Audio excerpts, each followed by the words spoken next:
Praise the Lord. सभी को जय मसीह। मैं सुनीता चोएथानी आप सभी का आज के यूट्यूब वीडियो में स्वागत करती हूँ प्रभु यीशु मसीह के नाम से। अगर मेरे चैनल को आपने सब्सक्राइब नहीं किया तो मेरे चैनल को सब्सक्राइब करें, वीडियो को लाइक करें और बेल आइकन के बटन को क्लिक करें ताकि हर सुबह 9 बजे आपको नोटिफिकेशन आ जाए। हर सुबह 9 बजे मेरा नया वीडियो आ जाता है। और कल जैसे मैंने आपको तामार के विषय में बताया था और आज के लिए मैंने आपको बताया था कि एक और तामार को आपके बीच में इंट्रोड्यूस करूंगी कि ये कौन है। तो आज जिस तामार की हम बात करेंगे वो है दाऊद राजा की बेटी, अबशालोम की बहन और अमनोन की सौतेली बहन। हम देखेंगे कि उसके साथ भी किस रीति से गलत हुआ बहुत। कल हमने एक तामार को देखा जिसने बहुत बड़ी मजबूरी के तहत उसको अपने ससुर के साथ कुछ करना पड़ा ऐसा ताकि उसका वंश आगे बढ़े। आज इस तामार के विषय में भी हम देखेंगे कि इसके साथ भी बहुत बुरा हुआ और क्यों हुआ, इसका मूल कारण क्या था वो मैं आपको वीडियो के एंड में बताऊंगी कि ऐसा उसके साथ क्यों हुआ, उसका जीवन बर्बाद क्यों हो गया, खत्म क्यों हो गया, वो मैं आपको एंड में बताऊंगी। तो एंड तक मेरे साथ बने रहिए। बहुत ही जबरदस्त ये वीडियो होने वाला है, बहुत कुछ आपको सीखने मिलने वाला है और ये सारे प्रचार आपको कलीसियाओं में कहीं नहीं सुनने को मिलेंगे। तो मेरे साथ बने रहिए और हम चलेंगे दूसरा शमूएल अध्याय 13 में हम चलेंगे। पहला वचन कहता है, तामार नामक एक सुंदरी जो दाऊद के पुत्र अबशालोम की बहन थी, उस पर दाऊद का पुत्र अमनोन मोहित हुआ। अब यहाँ पर लिखा हुआ है कि दाऊद की जो बेटी जिसका नाम है तामार, जो कौन है, अबशालोम की बहन है और अमनोन की सौतेली बहन है, उसके ऊपर किसका दिल आया, अमनोन का दिल आया और वो उस पर मोहित हुआ और उसे पाने की इतनी होड़ और इतनी लालसा उसके अंदर आ गई कि जो उसका एक मित्र है, जो उसका कजिन भी है जिसका नाम है योनादाब, वो उसको कह रहा है कि क्या कारण है कि तू इतना उदास लगा पड़ा है, क्या कारण है तेरी उदासी का। तो उसको बता रहा है कि मेरा जो दिल है वो मेरी इस बहन के ऊपर आ गया है, पर मैं कितनी भी कोशिश करूं मैं उसको कैसे पा सकता हूं, मुझे समझ में नहीं आ रहा है। तो यहाँ पर जो योनादाब था वो काफी चतुर और चालाक था और वो उसको एक आइडिया दे रहा है। हालांकि हमें ऐसे मित्र होने चाहिए जो हमें अच्छी सलाह दे, अच्छी काउंसलिंग दे और कभी भी गलत सलाह नहीं दे, लेकिन यहाँ पर वो उसको समझा नहीं रहा है कि वो तेरी बहन है और तुझे इस प्रकार की फीलिंग्स उसके लिए नहीं होनी चाहिए, लेकिन वो उसको एनकरेज कर रहा है और आइडिया भी बता रहा है और उसको कह रहा है कि एक काम कर, तू बीमार होने का नाटक कर और जब तेरा पिता दाऊद तुझे देखने आए तो तू उसको कह कि मेरी बहन तामार को मेरी सेवा करने के लिए भेजिए ताकि वो मेरे लिए भोजन बनाए क्योंकि मैं बीमार हूँ। तो ऐसा ही हुआ, उसने बीमार होने का नाटक किया और जब राजा दाऊद उसको पूछने आया कि क्या हुआ है तुझे, तू क्यों बीमार पड़ा है, तो वो उसको कह रहा है कि मुझे तामार की जरूरत है कि वो आए यहाँ पर और मेरे घर पे आके खाना बनाए ताकि मैं उसके हाथ से खाऊं। ये आप पूरा 13 अध्याय में आप पढ़ सकते हैं 1 से 6 तक। तब 7 वचन कहता है कि तब दाऊद ने अपने घर तामार के पास यह कहला भेजा कि अपने भाई अमनोन के घर जाकर उसके लिए भोजन बना। तब तामार अपने भाई अमनोन के घर गई और वह पड़ा हुआ था। तब उसने आटा लेकर गूंदा और उसके देखते ही पूरियां पकाई। अब उसने क्या किया, जैसे ही उसे पता चला तामार आने वाली है, उसने अपने घर के सारे नौकरों को, जितने भी मुलाजिम उसके पास काम करते थे, उन सबको छुट्टी दे दी और यहाँ पर तामार अपने पिता की आज्ञा मानकर कि मेरे पिता ने मुझे कहा है और मेरा भाई बीमार है तो मैं जाकर उसे हेल्प करूं, वो उसे खाना बनाने के लिए उसके घर पे आई और उसने क्या किया, छल से सबको निकाल दिया अपने घर से और उसने भोजन बनाया और उसने कहा कि मेरे कमरे में उसे लेकर आ। फिर 11 वचन हम पढ़ते हैं, जब वह उनको उसके खाने के लिए निकट ले गई तब उसने उससे पकड़कर कहा, हे मेरी बहन, आ मुझसे मिल। अब जैसे ही वो उसके रूम में जाती है उसको खाना देने के लिए तो वो उसके साथ जबरदस्ती करने की कोशिश करता है।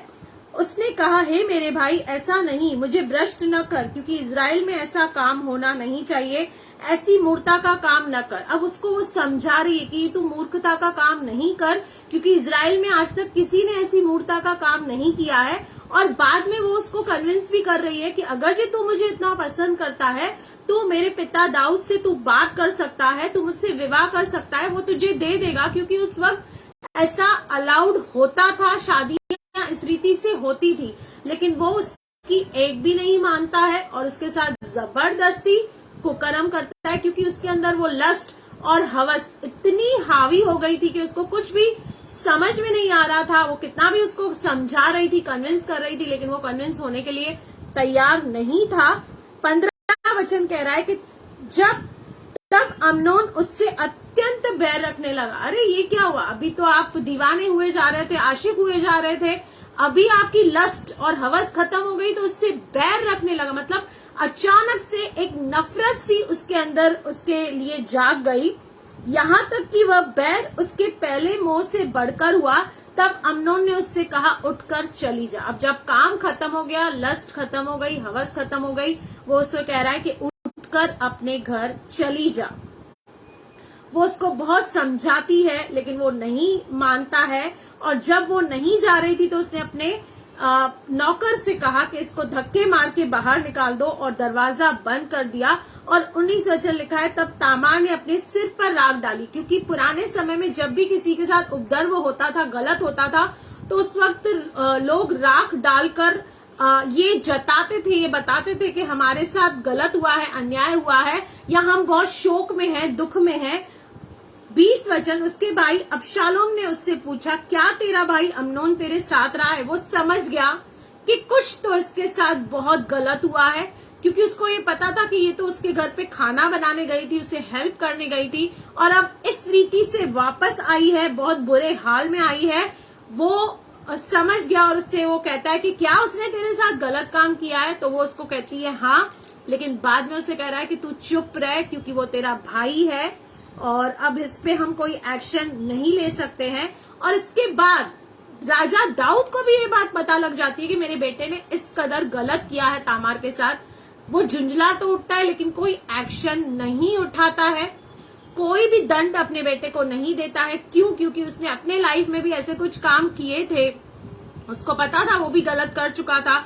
और कई बार जब माँ बाप खुद गलत होते हैं तो उनको फिर उसी बात में बच्चों को जज करना बहुत डिफिकल्ट हो जाता है, तो वो भी कुछ नहीं कर रहा है। लेकिन होता क्या है, अब इस इंसिडेंट के बाद अबशालोम के मन में एक बैर या गुस्सा या बदले की भावना पनपने लगती है अपने इस भाई के प्रति। और क्यों न हो, क्योंकि उसकी बहन के साथ जो हुआ वो बहुत गलत हुआ था, इसलिए वो दिखाता नहीं था, लेकिन अंदर ही अंदर एक कोल्ड वार जैसे कहते हैं, अपने भाई के विषय में वो नफरत पाल रहा था। और नफरत उसने इस कदर पूरी की कि 2 साल के बाद उसने अपने उस भाई को मरवा डाला, खत्म कर दिया इस कारण, और उससे वो नफरत करने लगता। और न केवल अबशालोम ने ये किया, बाद में वो राजा दाऊद यानी कि अपने पिता के भी विरुद्ध गया, उसका सिंहासन भी वो लेना चाहता था, उसकी पत्नी को भी उसने अपने पास बुला लिया था इस चाल से ताकि वो राजा बन जाए। तो बहुत कुछ गलत राजा दाऊद की फैमिली में इस इंसिडेंट के बाद हुआ। पर इसका मेन कारण क्या था, ऐसा क्यों हुआ, इसका मेन कारण जो मैं आपको बताना चाहती हूँ, उसके लिए हमें चलना होगा अध्याय 12 में। अब यहाँ 12 अध्याय में हम देखते हैं कि राजा दाऊद एक दिन छत पे टहल रहा था और उसने एक लेडी को, बैतशबा को नहाते हुए देखा था। और जैसे ही उसने उसे नहाते हुए देखा, बिना कपड़ों के नंगन अवस्था में देखा, उसके अंदर भी वही हवस और लस्ट ने जन्म लिया और उसको उसने अपने घर पे बुलवा लिया और उसके साथ उसने कुकर्म किया, गलत काम किया। और न केवल ये किया, लेकिन उसके पति उरिया को भी जानबूझकर युद्ध में आगे खड़ा किया ताकि वो मर जाए। और जैसे ही वो मर गया, उसको उसने अपनी पत्नी बनाकर अपने पास रख लिया। तो ये इंसिडेंट उसने ऑलरेडी अपने लाइफ में किया हुआ था और इसके कारण परमेश्वर का क्रोध उसके ऊपर आया और नातान नबी के द्वारा उसको ये दर्शाया गया कि जो उसने किया है वो गलत किया है। हम इसके विषय में पढ़ेंगे 2 शमूएल 12:10। अब यहाँ पर नातान नबी उसको कह रहा है, इसलिए अब तलवार तेरे घर से कभी दूर ना होगी, क्योंकि तूने जो ये घृणित काम किया है, एक तो तूने व्यभिचार तो किया, बाद में तूने उसके पति का मर्डर भी किया और उसके बाद उसको अपनी पत्नी बनाकर रखा। इसलिए वो कह रहा है, इसलिए अब तलवार तेरे घर से कभी दूर न होगी, क्योंकि तूने मुझे तुच्छ जानकर हित्ती ओरिया की पत्नी को अपनी पत्नी कर लिया है। यहोवा यूं कहता है, सुन, मैं तेरे घर में से विपत्ति उठाकर तुझ पर डालूंगा और तेरी पत्नियों को तेरे सामने लेकर दूसरों को दूंगा। और जैसे मैंने आपको बताया, उसकी एक पत्नी को अबशालोम ने अपने पास रखा, उसके साथ उसको अपनी बीवी बनाने की कोशिश की ताकि वो राजा बने। तूने तो वह काम छिप कर किया है, पर मैं यह काम सब इजरायलियों के सामने दिन दोपहर कराऊंगा।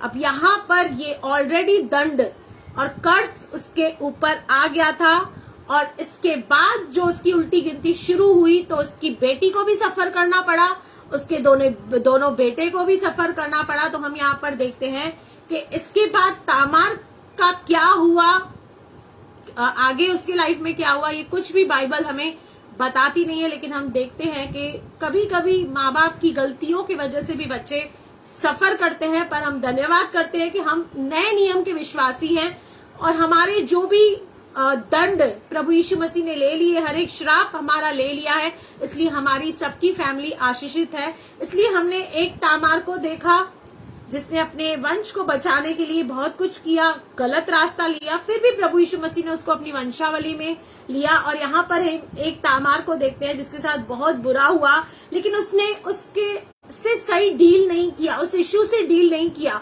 काश ऐसा होता कि अबशालोम इस बात को दबाता नहीं, इस बात को उजागर किया जाता, वो शायद इस बात से डील करती थी और शायद आगे उसका जीवन संवर जाता था। ऐसे बहुत सारे इंसिडेंट बहुत सारी लड़कियों के साथ होते हैं, उनका शोषण होता है, उनके साथ अब्यूज होता है, और मोस्टली वो अब्यूज उनके अपने फैमिली मेंबर्स ही करते हैं। लेकिन बहुत सारी लड़कियां ये बातें किसी से शेयर नहीं करती, दबा के रखती हैं, इसलिए फिर जो आने वाली उनकी जिंदगी होती है वहां पर बहुत सारी दिक्कतों और प्रॉब्लम का उनको सामना करना पड़ता है। इसलिए अगर जो ऐसा कुछ आपके साथ कभी भी हुआ है तो आप इससे हेल्दी रीति से डील कीजिए, शेयर कीजिए, प्रेयर कीजिए इन बातों के लिए, ताकि ये सारे जो घाव हैं जो आपके सोल पर लग जाते हैं इस अब्यूज के द्वारा या इस एक्सप्लॉयटेशन के द्वारा, वो प्रभु दूर करे और आपको कंप्लीटली हील करे और आप एक ब्लेस्ड लाइफ जी सके।